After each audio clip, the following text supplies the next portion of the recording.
Hello and welcome to the Green Profit Academy Pros podcast. This show digs into the challenges in growing a lawn care and landscape business while maximizing your profit. I'm Christine Era. And I'm Steve Bousquet. We are the green industry experts in profit, growth, and leadership. Hello, Christine. How are you today? I'm good.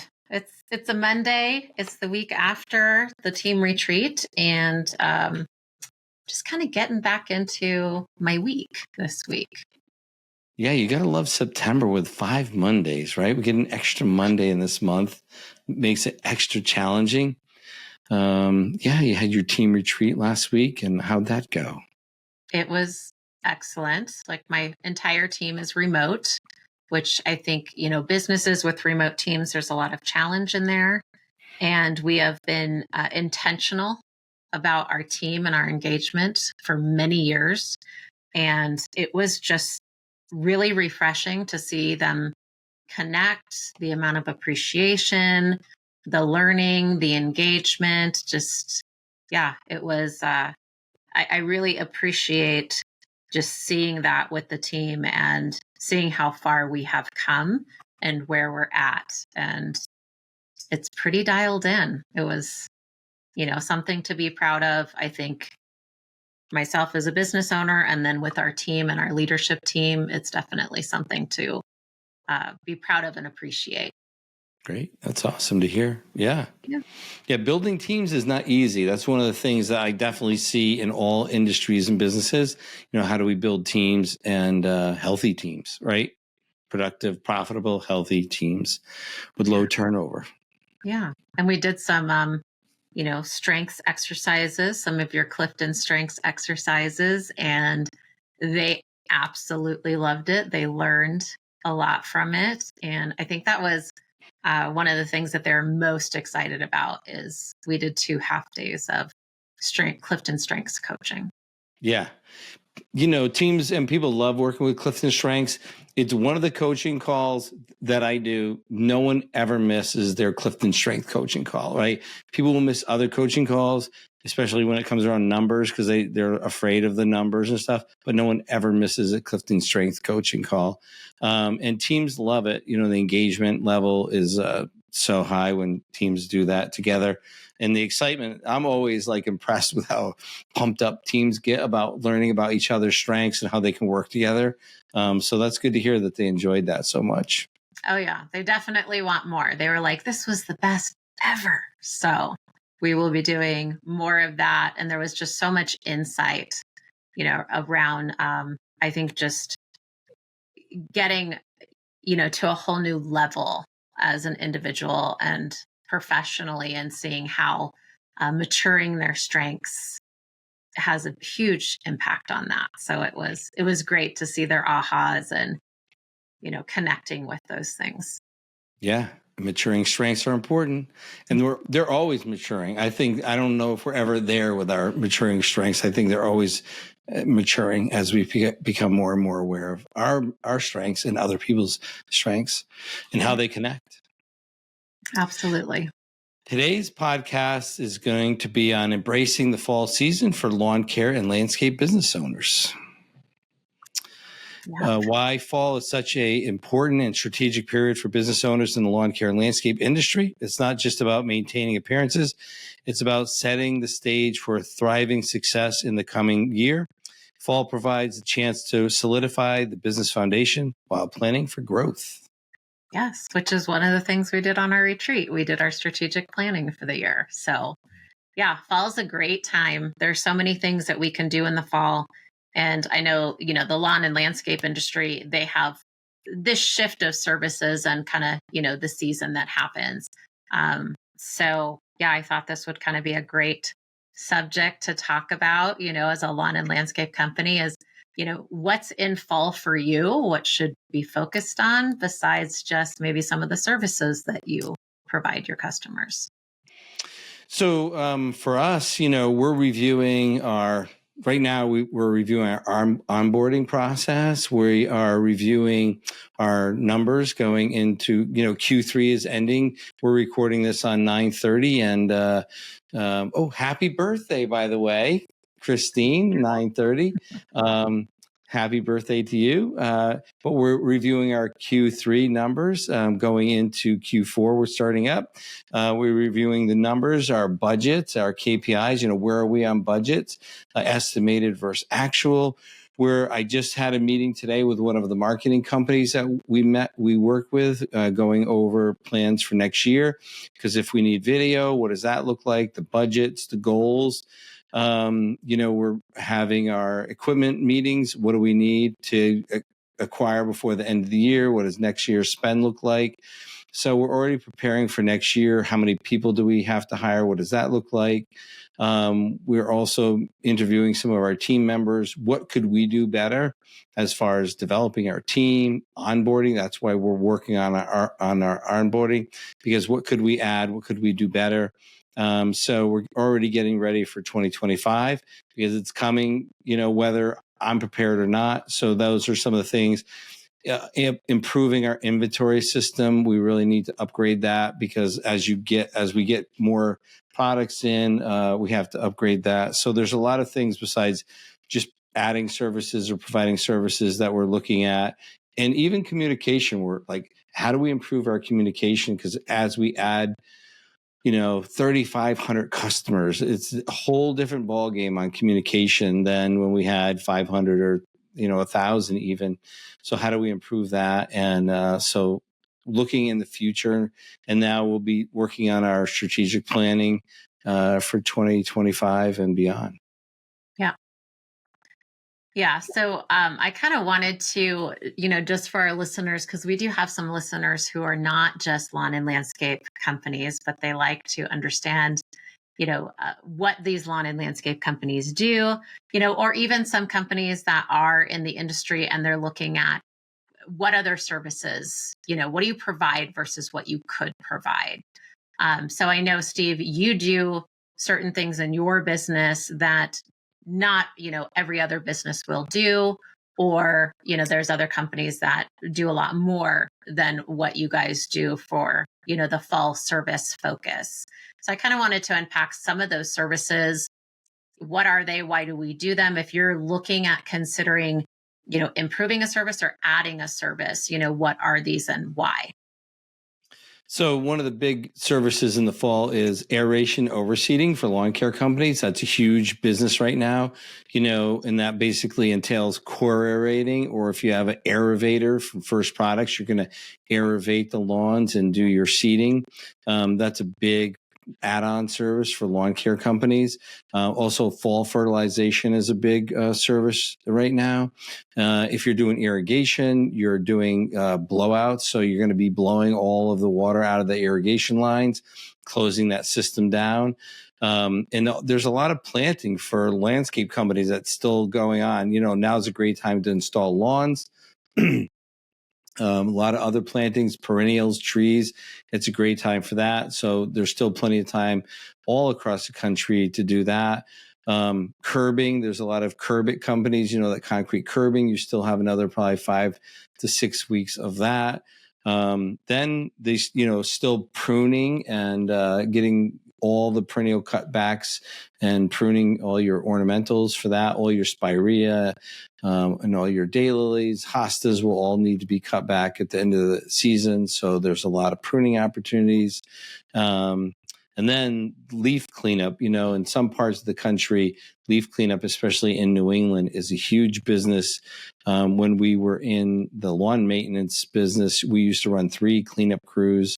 We would do about $100,000 just in leaf cleanup. So it was a big number back then for us. It's very labor intensive, very equipment intensive, and you had to really charge to keep that business, because all your equipment's being used for about 6 or 7 weeks for the whole year. Maybe you use it for another 3 or 4 weeks in the spring. So if you're lucky, 10 weeks out of the year, 10, maybe 12 weeks, you're using that equipment, leaf vacuums. You're using the backpack blowers other times of the year. But so those are some kind of common services in the fall. People also do, like, we'll do deer spray, deep root feeding, planting tulips and daffodils for spring, and then getting ready for the winter. So quite a diverse, number of services depending on your business model and, what you guys are doing. And you have a lawn care and landscape company. So, it's not hard for you to provide, kind of an array of services, but you've really looked at who do we serve? Is this profitable? Is this what our market needs and wants? Is there enough in our market to support this? And just making sure that it's not going to take away from what you guys are really known for in your industry and your market. Yeah, we don't want to confuse the marketplace. We don't want to confuse our employees too. So we do garden maintenance. We'll do some leaf cleanup only for our garden maintenance clients. So we're not doing, because we don't mow lawns any longer. But we'll do some cleanup for our garden maintenance clients. But we're not doing leaf cleanups for mowing clients or any longer or anything like that. So we're mostly lawn applications and then landscape installation. But we also will do deep root feeding or shrub feeding and ornamental feeding for our landscape clients, and deer protection. So we spray a product that lasts all winter, and we'll do that. And we do pruning. We have for our landscape maintenance clients. So when you do all the landscape installs that we do, you really have to maintain them if they're going to look their best. And if people are going to spend that kind of money, then they want it to be maintained. And these are people that hire us for projects year after year. So we have long-standing relationships with many of these people. They're very good customers. So, right. But we don't do, every once in a while we'll do some daffodil bulb planting, but it's not, we don't have a big tulip planting crew or anything like that. So we do keep our services fairly limited. We don't do Christmas lighting. So one of the things about Christmas lighting, they're like, keep your crews busy all winter. The challenge is most people want their Christmas lighting up by Thanksgiving. So you're really spending pretty much half of October and all of November putting the Christmas lights up. When we're trying to finish landscapes, we're trying to finish lawn apps, we're trying to do our our shrub feeding and our deer spray, we would be doing Christmas lights at that time. So people don't want, Christmas lights up the week before Christmas. They should have been up for at least a month before that. And then they want them down, 2 weeks after Christmas. So when it's cold and icy and windy, then you're supposed to be out there taking these electric lights down. So it's not attractive for us. I know other people do it. Typically, I will try. I have talked to more people getting out of Christmas lights once we look at the numbers and how much time it takes. And usually their team and their crew are so happy once they decide to get out of Christmas lights, because it's really hard to do it and do it profitably. And they'll make a little bit of money, but you have to do probably between $250,000 and $500,000 to make it worth to do any service. So, unless you're doing between $250,000 and $500,000 in Christmas lights, it's really just a hobby. Yeah. Yeah. And I kind of like that measure that you just threw out there. So if you're considering, either adding a service or taking one away, is looking at, does it make that minimum of $250,000 in revenue, for that service that you're providing? Or can it? Have you done the market research to say, yes, let's add this because it has the potential of making that $250,000? So I think that's a good rule of thumb and a measurement that you threw out there, to where you are looking at adding or taking away from a service that you provide, knowing how much revenue is it going to make for the company. Yeah. And what's the potential for growth on that? Is it serving, like, if you're going to do shrub feeding or deer spray, it might not do $250,000, but it's serving the gardens that you've been taking care of all year. So in the totality of that contract, you open it in the spring, you do a cleanup, you do mulching, You might do 2 or 3 prunings during the year on that same garden. Then you're going to do a fall garden close. You're going to feed it. You're going to spray it. So it's in that whole package, right? So yeah, you're going to do $250,000 to $500,000 in garden maintenance. So it's in that whole thing. So, and that's the thing with Christmas lights. It has a marketing time, right? It has a sales process. You have to store product. You get off the ground. So now you get people on roofs. You got people on ladders. Liability. There's so much liability. You got people, on ladders when it's icy and cold and windy. And, we have a client who's one of their people walked off a roof. Luckily he didn't get too hurt and he recovered quickly, but it could have been really bad. Somebody kids around that landscapers are rabbits, right? We're not squirrels. We should stay on the ground, not climb up too high. Leave that for tree companies. But, and I'm not picking on Christmas lighting. I'm just using that as an example because I'm sure there's a guy out there that's making a mint doing Christmas lightings.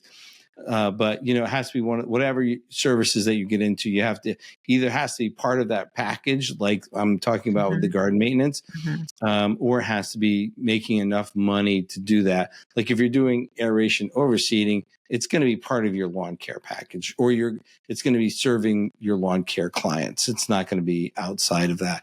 Because if you're doing Christmas lighting, you're going to be doing $250,000 to $500,000. You're probably going to be doing some commercial lighting or clients who are not in your current client base. Like we don't do any seeding, lawn seeding for people that are not our existing clients, right? There's no new sales outside of that. They have to be an existing client for us to do that. So it works for us. Excellent. So one of the things is looking at what are you offering? Is there opportunity for expansion, or is this a time where you say next year, we're not going to do this. We're going to focus more on, this source of revenue or this service that we're providing because it's a higher profit margin and it's more efficient to provide. So that's one of the things, as you're going into fall and that year end, is look at, what services do you provide? Which ones do you want to provide? Which ones do you not want to provide? I always say, what are you going to say yes to? And if you say yes to that, what are you saying no to? So that's kind of, my strategic go-to of, are we going to do this or are we not going to do this? What's the cost? And you can look ahead and see what's going on a little bit. So in June, July, and August, we could see that the lawns here got hit by fungus really bad. So we knew there was going to be opportunity to do more seeding. Last year, it was nice and it was a cool summer with lots of rain. So we knew there was going to be less opportunity for the seeding. So we didn't promote it. We kind of kept calm about it, where this year we knew in our own customer base that we could sell more of it, right? So, looking forward a little bit, seeing what the opportunity is, you can kind of get a good grasp. So last fall, we had missed about 20 days of production because of rain. So all the guys, all the companies that did drainage, they were super busy last fall. Well, we've only had in Connecticut 1 inch of rain this month. Wow. So if you're in the Northeast and you were counting on drainage, there's not a lot of opportunities right now for that. So you have to kind of keep your eye out. What opportunities are there that the Mother Nature is presenting, and take advantage of that. So sometimes it's seeding, sometimes it's drainage, sometimes it's going to be something else. But you have to kind of, one year we had a couple hurricanes and we were cleaning sand out of people's yards for a month because the beaches had been thrown up into their yards. So you have to kind of go with what Mother Nature gives you sometimes. Yeah. So the next thing that we want to focus on, and this is a good time of year, is maintenance checks. And typically a company wants to have some sort of maintenance log, a process. What equipment do you have? What's the maintenance schedule on those? So this is a good time, to maintenance the equipment after your season has slowed down. So maybe, what you're doing during the summertime, get into a regular maintenance schedule. Yeah, and definitely check like how many hours and how many miles you have on your equipment. So you don't what we don't want to do is get to the end of the season and go, oh, what equipment do I have to replace? Right? We should be kind of tracking some of this, and not just how many hours, but what breaks. So we've had certain pieces of equipment that it's newer, but it breaks more often than some of the older pieces of equipment. So, right, what do we have to replace and repair before at the end of the season when we're exhausted? We want to have a little bit of heads up on that. So definitely go through and at least track it. And it can be, you don't have to have everything tracked perfectly, but say, oh, geez, this is the mower or this is the Z spray that seems to always be needing repair. So let's just mark that down somewhere and say, either are we going to replace it or are we going to put a whole bunch of money in to repair it? And same thing with trucks. How many miles are on it? How many problems are we having? So go through and trailers too. I mean, sometimes, you can spend a lot of money repairing a trailer when you could buy a brand new one for, just twice the price of repairing it. So looking at your trailers, your mowers, your spreader sprayers, all your backpacks and all that stuff, and just kind of getting heads up because the rates just dropped on interest rates. So if you want to start figuring out how much money you're going to need, how much capital for next year's equipment. Yeah, and that's pretty much, besides, of course, taking care of your equipment, because equipment's so expensive. And it's not just expensive on the end of, maintenance and repair, but it's also expensive when it's no longer there to provide the service you need when you need it. So when we're looking at, an inspection log or we're looking at like a maintenance log, you can make those decisions proactively on, hey, are we going to replace this or are we going to repair it? And no matter what you decide, how much is that going to cost? And make sure that you're working that into the budget to be aware of that instead of being blindsided when you roll into the new year. And everything's expensive now. I mean, it always has been, but so when you're going through, machines, we've always find that the better you maintain it, and we keep equipment way too long sometimes, but it just keeps running. But like new belts on machines, the machine will run better, right? Changing filters, everything with a new fresh air filter runs better. Tires, the machine will operate much better. Making sure that it's lubed and oiled and greased, right? Sometimes we'll get pieces of equipment back and the air filter will just be jammed with debris on chainsaws and some other pieces of equipment, or something won't turn or won't move properly, and it's because the grease fitting is not operating properly, right? And so I greased it, and you're like, there's not an ounce or a speck of grease in that, so you have to change that grease fitting. So just simple things like that: grease fittings, oil, tires, belts. It affects your profitability over time. I visited a company one time and he's like, I don't understand why there's so much overtime on the mowing. And we just looked at his lawnmower blades and they were bent. They weren't even touching. So the guys were double and triple mowing every lawn. And wow. It was just the mower blades should have been replaced probably 4 months ago. And it was right under their nose, and the guys the mechanics they would sharpen the blades and put them back on. And so I think we went out and spent about $1,200 on blades. So each mower had like 3 sets of blades, but it just was new high lift back blades with new sharp edges. And it saved them, thousands of dollars on overtime. And the guys didn't seem to mind the overtime. They had, they were getting paid for it, but it was right in front of him. It was an unusual case, but fresh mower blades, we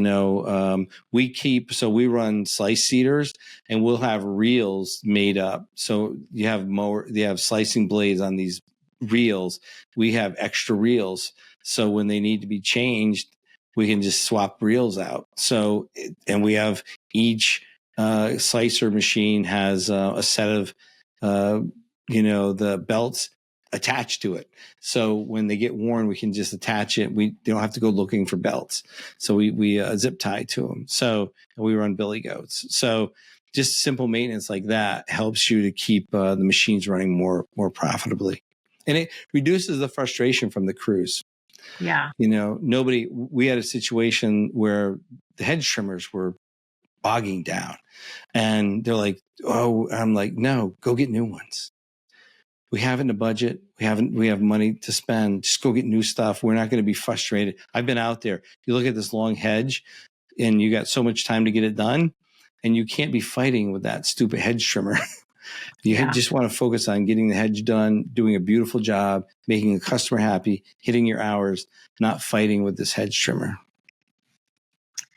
Yeah. And that, kind of ties into our next one is like inventory management. And inventory management, it's not just about materials, but as Steve kind of shared, it's about, the equipments and tools that we use. And one of my biggest frustrations is, because I like to go, I like to get things done. I don't like friction points. And that really frustrates me. So I couldn't imagine that example you shared with the hedge trimmer, friction point where I'm like, I just need to get this job done, and these little things can show up all the time.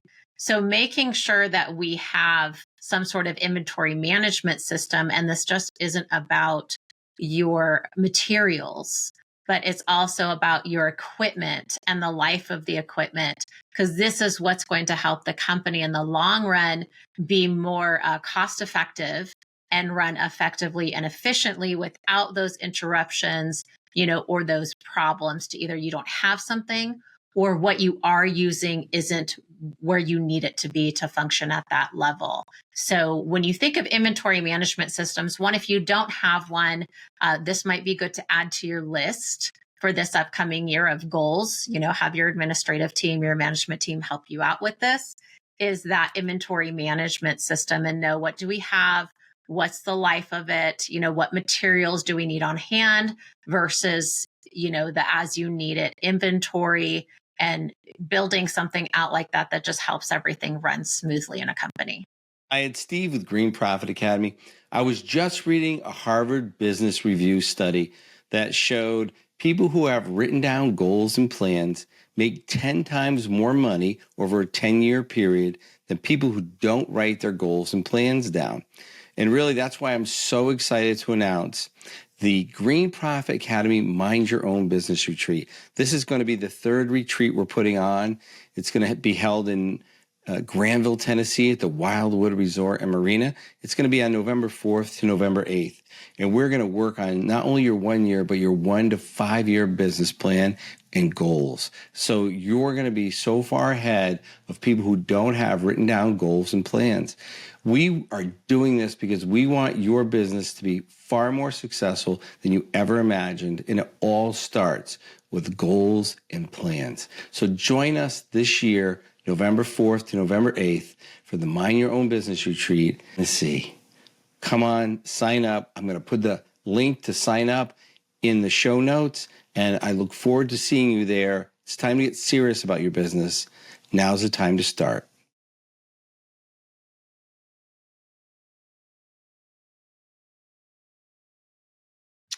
And it doesn't have to be super complicated. Some of the things like nuts and bolts, right? Having those nuts and bolt bins, and Napa will restock them for you. You can order them, so you always have the nuts and bolts in the bins that you need. So you're not running to the store to go get nuts and bolts. It's very expensive when you need something and it's not there.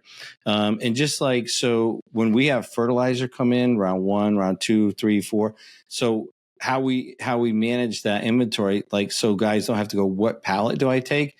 We have stencils and it will say R11. So that'll be round 1. So take this first on round 1. And then once there's no more R11s, it'll say R12. So, then it will go down through the 5th truck. So at the end, so they know which pallet to take in which order.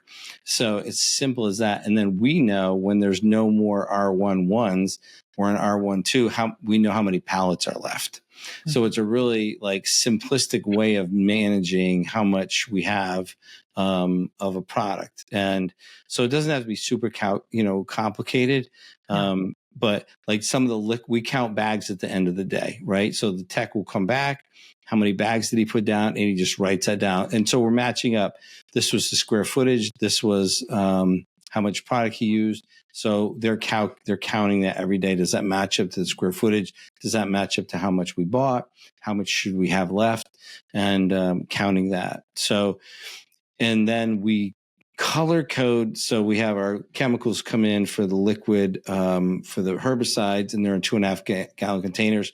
And it's the same thing with that, like round one, same thing. And we color code sections of the chemical shed. So they know that this color is this round, this color is that round. So they know if we're in round one, that's the green section. Round two is the red or maroon section. So they don't have to go, they know which section is without even like reading the number. So those are kind of like simple ways to help people find their way around, and it takes the confusion out of that.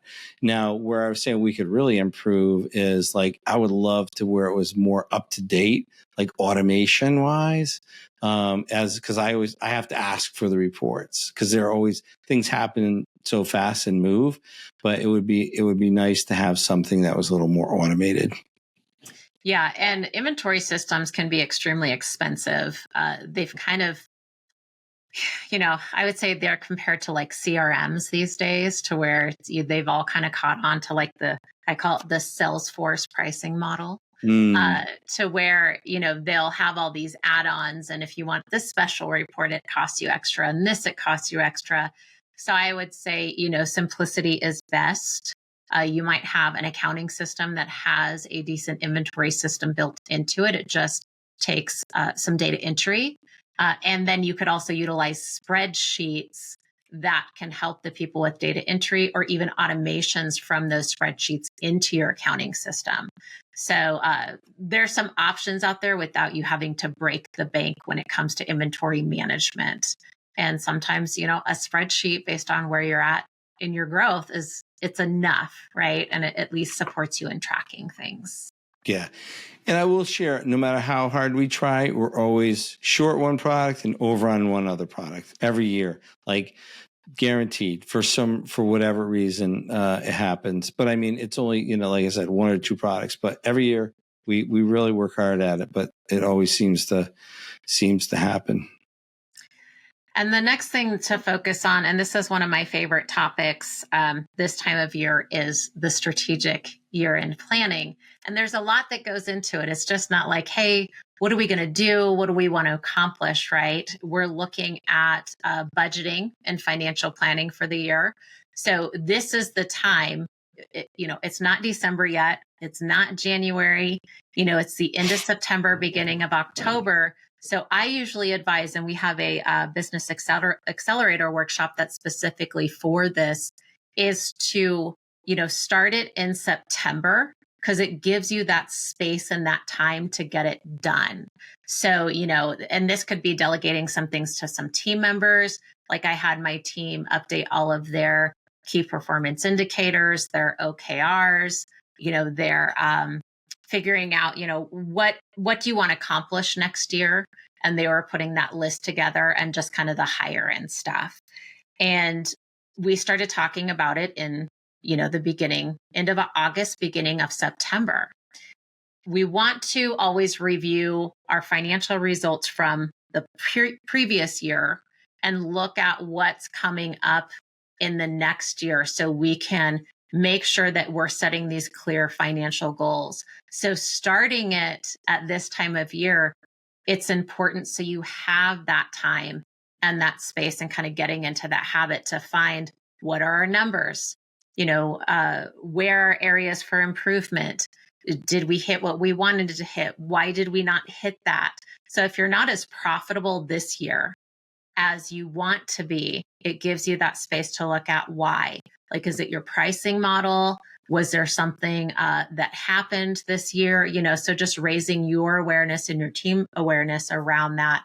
So this is a great time of year to sit down and look at those things and start putting together that strategic plan for next year, and bring in those benchmarks and those numbers. So one of the things about budgeting, though, that I would advise, it's not that difficult to do as long as you know what to do. And I would recommend getting some help. Like getting some professional help. If you get some professional help, it will be much easier and it will be much clearer. Don't try to do this on your own. I have gotten help and we've gotten it set up. We can run it now on our own after we got it set up. And we can project out based on revenue. We can project out based on our percent allocations based on profit first. We can project out up until a certain point of revenue out for 5 years, what our spend will be. I could tell you if we do X amount of revenue, even if it's 3 years from now, what our spends will be, right? And it's powerful and it helps our team with budgeting and understanding so much. So I would really recommend, if you're not doing any kind of budgeting now, Christine helped us. She set it up. So I'll be transparent, right? So, and I know there's other clients I recommended who struggle with this for years and you worked with them and got them set up. So get some help. It is a powerful tool for growing your business because you can say, oh, if we do this, our percentage spend is that. This is what the spend is. How much will our labor be? This is what the labor will be. How much will the equipment be? This is what the equipment will be. How much will my salary be? This is what our salary will be. What's the profit allocation? This is what that will be. It's just an amazing tool. It's like looking into the future within a percent, right? So, I highly recommend doing budgeting, financial planning, but getting some help because it's just not that easy if that's not your thing that you do every day. But it has been a real game changer for us. It helped my team understand where we were going and how we were going to get there. Right. Because I will tell you, everybody thinks you are richer than you are, and everybody in your company thinks you're making $1 million. And you always have more money than you have, and you're just, yes. There's such a weird kind of like misconception around business owners, and you have it all figured out all the time, and you have way more money. And yes, they just think that the boss is just, you're keeping 99 cents out of every dollar that comes into the company. And it's just all kinds of things. And I can share the budget. I don't run an open book with everybody in the company. My management team definitely sees it. And they're like, oh, okay, this is the reality of running a business. Oh, okay, we get it now. Now help my team really work together as a team. But I definitely would recommend getting help with a budget. Yeah, because not everything magically costs a penny, right? No. You get like 99 profit. That would be fantastic. So yeah, the budget, at Core, we've definitely helped several clients do this. And if you're struggling with it, you are not alone. Like the concept seems easy, but it can be challenging to get there yourself. I talk about this a little bit in the book and how to really leverage the profit first system on doing forecasting for you. And so if you haven't read that yet, definitely go find that. This is something I've had not heard, kind of other profit first professionals talk about. And I felt like it was like this magic 8-ball, right, for the company, to where we could basically be like, are we going to have enough money for the year? There's just no shaking involved. We just have to punch these numbers into the spreadsheet, which is the profit first allocation calculator. And based off of our target allocation percentage and our current allocation percentage, we can kind of see like, where are we and how much do we have? And that could be the basic start, like step one, very easy into a budget. So, okay, we need this much for payroll. We need this much, for marketing. This is how much we want for profit. Is that realistic? And that was one of the things that I had shared with Steve early on, was the ability to use that tool, that profit first allocation calculator, as a forecasting tool.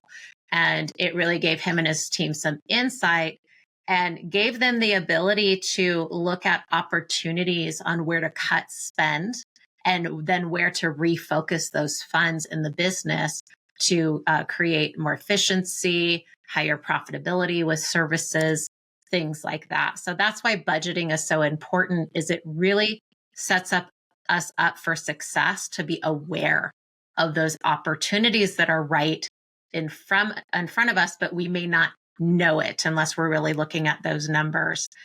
And then if you want something, a lot more detailed than that, definitely work with a professional to get that dialed out. But that budget and that strategic planning gets you prepared for what's to come. So here's the thing. It's a feeling. There's nothing like the feeling of knowing I know where we're going to land for the whole year, for the rest of the year, right? When I go to sleep at night, I know if we do X, where we're going to be. If we do Y, where we're going to be financially, right? So when I wake up tomorrow morning, I know where we're going to be if we do X revenue and Y revenue.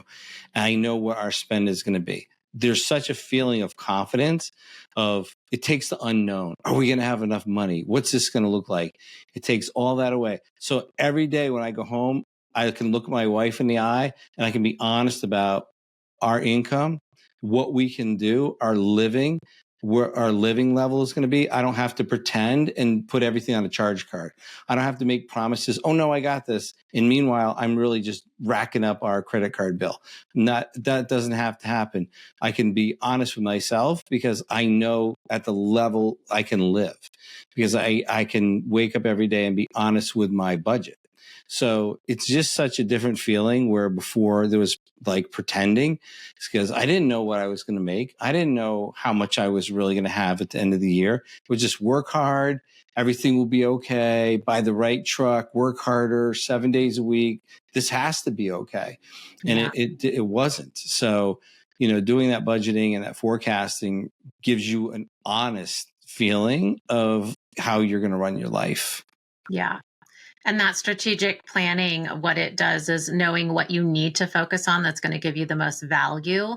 And I see this happen a lot with business owners, in the 30 years I've been working with them, as they go, well, let's do this right now. Well, let's do this. So it's that whack-a-mole management and execution versus having a plan that tethers you and gets you to the next phase. So it's really like, this is what we're going to be doing and why. And we're going to do this. And, this is the goal. Here's the milestones to that goal. And then here's the action steps. And these are the people that own them. And these are the due dates. So really breaking it down. And it gives you a plan to where you're guaranteeing that next year, you're not in the same place that you are this year with your business, having the same problems, the same struggle, the same poor profit margin, whatever it is that you go, it's the same. And I'm tired of it being the same. That's what really, really can change that, is that strategic plan, that budgeting, and following through with it. Yeah. An honest strategic plan based on numbers, and not what Joey down the street did, or what Uncle Sal told me to do, or what I read in the magazine about somebody offering 15 services, and I should do the same thing. It's based on your numbers, your goals, your reality, and it's your life. So, and it's going to get you where you want to go. Yeah. And the other thing I would add to that is that process and policy review. As our companies, as they scale and grow and change, we need to make sure that the policies that support our operations and our efficiencies, and even, compliance, right? Operational compliance and safety, that they serve your current business. And we've seen this happen before, where the company will grow so quickly that the policies and procedures do not support that size of company. And then we see them backslide, and they lose profit and they lose revenue. And then they're scrambling because they didn't look at, okay, what do we need in place for compliance? What were our challenges this year? What do we, need to change or to put in place to support our team to not have those challenges again? So just taking that time to ask yourself, what's working? What isn't working, and what are some of the areas that we may need to update to support our new level of growth and operation. Yeah. And sometimes just taking a few minutes and asking other people who you've been working with their input. Because I can become very myopic, and it looks like a win to me. And sometimes just getting a little bit of input from other people it shines some awareness on it. And I'll be like, oh yeah, I could have tweaked that, or I could have added a little bit more here or enhanced a little there. Yeah.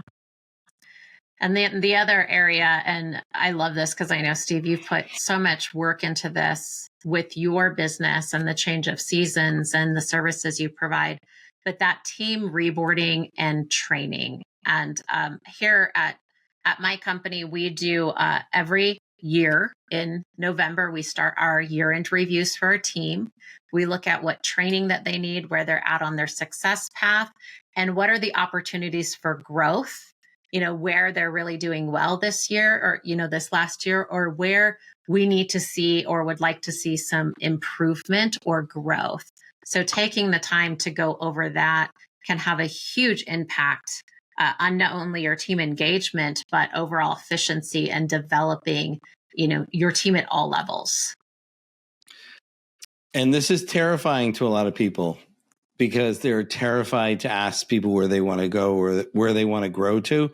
And again, you've heard, if you listen to our podcast, it's going to be tough at first.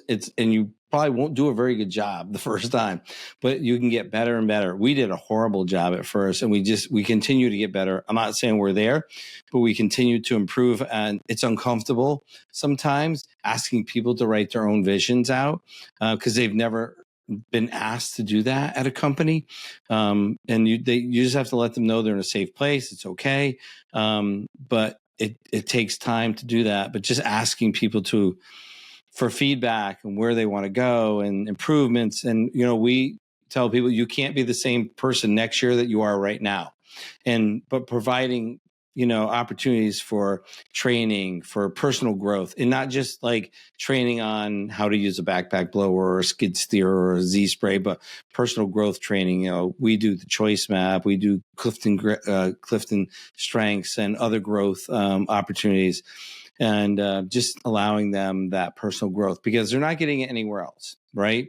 And if you do that, you will be the only provider, the only employer that probably has done that.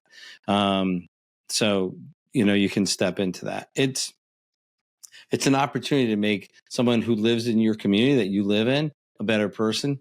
And it's someone that works in your company a better person. So it's an opportunity that we all have. And I would even say if you don't have it in place, keep it simple, right? Have a job description, have the expectations, of this, what's the outcome, and then just have your team let you know, like, where do you feel that you're at? How do you feel that you're doing with this expectation, this expectation? And we use the system to where our team gives us feedback on how they feel they're doing with their role and responsibilities and the outcomes. And then as their manager, we also do our own assessment. And then we come to the table and we kind of identify where the gaps are. And we look at those as coaching opportunities and conversations if the gaps aren't, if there is a gap, basically. So this is a great starting point. And then just asking them, like, what do you want to achieve? What does success look like for you in this role at this company? And so that's a place, I think, to start very easy. It takes a long time to build out. I mean, how many years have we been working on this, Steve? Like, 7, 8 years, like easy, like intentionally. Yeah, intentionally. I mean, we did not do this really very well until we started really on this journey seriously about 2018. And it was so uncomfortable. So really, you're talking 6 years. And people are like, what? Why? They thought they were going to be fired, honestly. Why is Steve asking me all these questions? They were so suspicious. And then that's how poorly it went, right? And then it was like, what? People were so paranoid. So tell me about what your plans are. And they're like, what do you want to be? And what do you want to do? And who do you want to become? And how did you do in your job? Because, we can teach people like how to do certain things and how did you do? And so then we found that we need to, especially with the skills, there has to be consistent training throughout the year. It can't be an event, right? It has to be really consistent. And we can't wait till the end of the week or month. You have to be like, we do ongoing training all the time with this practicing that we do all the time.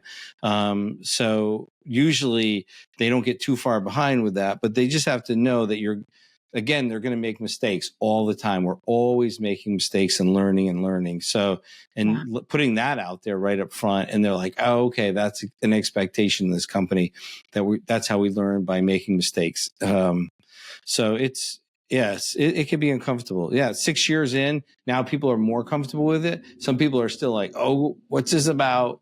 Even though they've been through it, because it's so unusual for employers to sit down and really talk to their team and care. Yeah.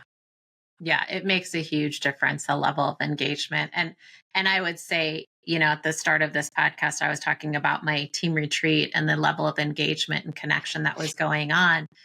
And looking back at it wasn't something that I think I anticipated going into the retreat and connecting with my team, but it was something that presented itself very clearly.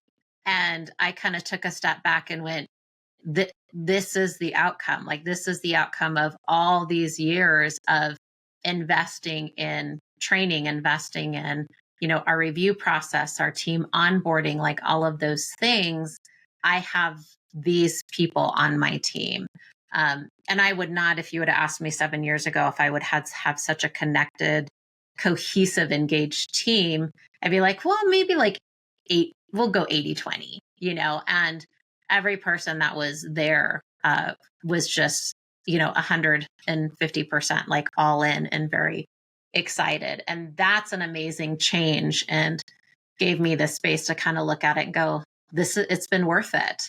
And we just need to do more of this, because it's definitely worth it. Yeah, it's definitely worth it. Yep. We spend a lot of time training on practicing and doing the things that we do, the technical part, but never the connection and asking them what they want to do and what they thought. So it's get it done. It was the motto, right? Work or be fired. That was literally the culture. Work or be fired. So we're good at working. All right. So some summary points. Yeah. So, I wanted to do this podcast because I know this industry, when we say, like, let's talk about fall, right? It's action items. It's, okay, what are we doing? What services are we providing? How are they going to get done? And, it really goes into that mindset of, delivering services. And so I wanted to just kind of create a space to where we could talk about how fall isn't just about completing the immediate tasks, servicing our clients, things like that. But it's really about also establishing that long-term success for the company, and to use this season to start strengthening your business foundation for the coming year.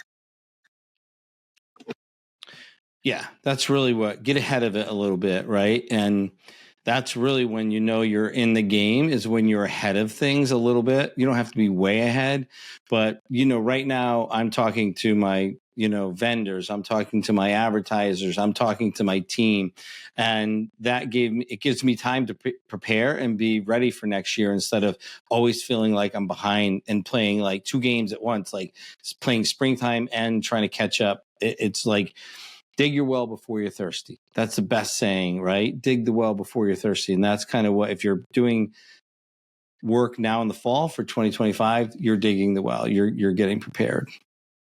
Yeah. So hopefully you'll implement some of these strategies, and we invite you to see how maybe we can support you.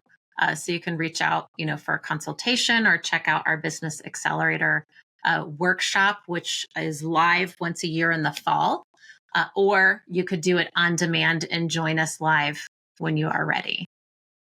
Absolutely. Yep. We'd love to work with you, especially if you're listening to this podcast, you're dedicated and you're most likely ready to move your business to the next level. And we'd love to be a part of that.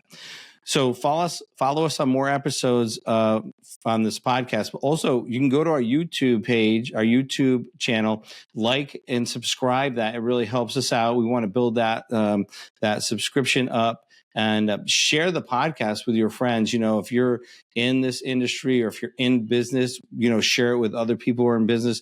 We're hoping that, we can get some more traction and help other business owners out. And we want to thank you for listening today. And we look forward to you joining us on the next podcast.